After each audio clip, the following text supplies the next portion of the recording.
Subscribe करिए short and dictations channel को और दबाइए इस बेल आइकन को ताकि आपको मिले latest updates. Be ready. 5 seconds. Start. The budget presented by the Honorable Finance Minister no doubt has laudable objectives. But unfortunately, the laudable objectives enunciated in the budget speech are not reflected in the finance bill. So, there is a wide gap between the assertions of the finance minister and their execution as per the finance bill. The country is baffled, the entire nation is baffled as to how Dr. Manmohan Singh managed to mesmerize the country with laudable objectives but without the concerned provisions in the finance bill. Dr. Manmohan Singh went on criticizing the previous two governments of 1.5 years. But the fact remains that the economic instability in the country actually took place during the Congress rule. When the first budget was presented in August 1947 by late Sri Chetayar, the revenue receipts at that time were to the tune of rupees 170 crores, whereas the expenditure was rupees 197 crores and the deficit was rupees 27 crores. Mr. Vice Chairman, Sir, as you know, the first budget was only for 6 months, but by the end of the year, the deficit was completely wiped out and the government came out successfully and with a plus. In the present budget, the total expenditure of the government is rupees 1,19,000 and odd crores. Dr. Manmohan Singh and others from the government day in and day out say that they are curtailing government expenditure, but the figures go contrary to their assertions. When the colonial rule ended in 1947, the entire government of India was working only in the North Bloc and in the South Bloc. Now, the government has expanded so much that its offices could not be accommodated in entire New Delhi.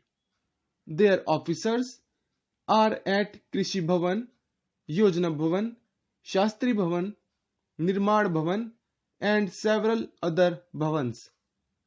Not satisfied with these, the Government of India's offices are at Lodi Road also. Not only this, the government acquired even the private houses and private buildings in Delhi to accommodate their offices. So, the total expenditure of the government is going up. When we look at the figures in the expenditure budget, what is the total expenditure of the government on establishment and salaries? Sir, it is a fact that there are more than 43 lakhs of people working in the government of India alone. Their salary bill establishment charges, emoluments and other allowances amount to nearly 13,000 crores of rupees. If the pension bill is also added, it amounts to nearly 16,000 crores of rupees. It is the government of India's alone. And when we take the state governments, establishments, local bodies, aided institutions, and the public sector undertakings, there are more than 2 crores on their payrolls, and the total expenditure involved in it is something around 45,000 crores of rupees. Little precious has been done to reduce the expenditure of the government. As for the figures of the non-planned expenditure, when compared to the last year's budget, the non-planned expenditure went up by 4400 crores of rupees. If we calculate, the government of India spends something about rupees 165 crores per day and rupees 16,500 per second to run the show. That is on the expenditure side alone. And to meet this expenditure, the government resorted to higher taxation, and thereby the taxation has gone up, and subsequently the revenue receipts went up. The revenue receipts account for 76,000 crores of rupees roughly. Not satisfied with this, the government goes in for borrowing money both internally and externally. The total debt burden of the government of India is roughly about 4 lakh crores of rupees. The debt service, that is the interest payment alone, amounts to 32,000 crores per annum. So the per capita debt in India is rupees 4200.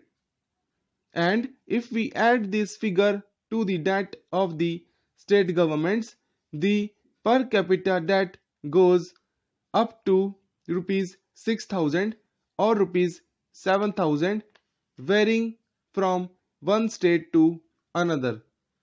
Even then, the government is not able to meet their expenses, as they are living beyond their means. So, on the one side, they are enhancing taxation, and on the other side, they are going for borrowings. As the money is still not sufficient, the government has resorted to deficit financing day in and day out. Dr. Manmohan Singh says that they are curtailing deficit financing.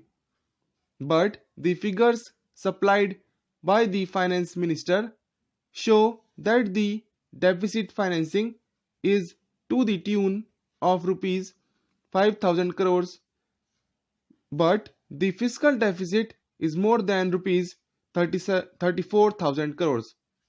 So, deficit financing means printing additional notes from the Nasik press. Whenever any individual issues a check without having the requisite balance in his account, the check is dishonored. But the government goes on printing notes without any legal sanction.